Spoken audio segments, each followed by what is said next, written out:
Assalomu alaykum dindoshlarim. Ro'zai Ramazon ayyomlaring bilan. Bugun inshaalloh mana Hanafiy mazhabida o'qishlarimiz ochildi, madrasalar. O'qishni xohlaydiganlar Proletarskiy metro 7-bekat. Xudo xolasa men sizlarni hozir tanishtiraman. Yuringlar, ketdik.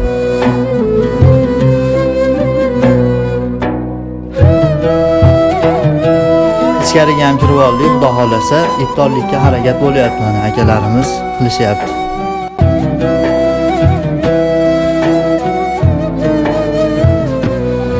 Mana endi Xudo xolasa iftorlikka harakatlar yaxshi ketyapti. Endi sizlarni oshxona bilan tanishtiraman. Joylarimiz ham bor. Mana iftorlikka Xudo xolasa 40-50 kishi sig'adigan, darsdan keyin dars o't bo'lib, Xudo xolasa iftorliklar qilib ketsalar ham bo'laveradi. Tarovilar ham o'qilyapti. Oshxonalarni ko'rdilaring. Endi Xudo xolasa TVga chiqamiz. 2-etajda dars bo'lyapti, ketdik.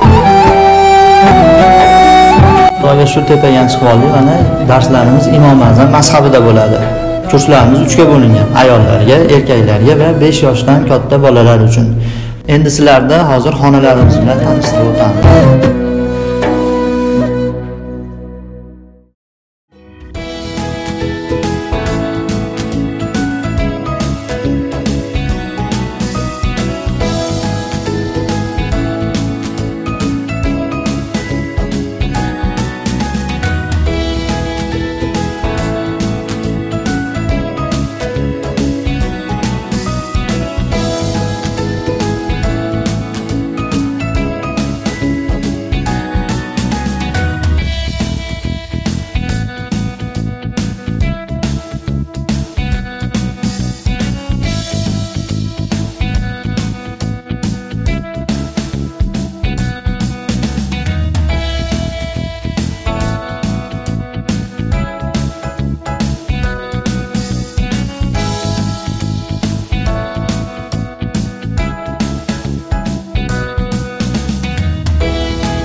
Dars bo'layotgan xonalarni ko'rdilaring, o'zlaring. Mana Xudo xolasa ishonchli Imom Azam mazhabida. Sizlarni o'qishlarimizda kutib qolamiz.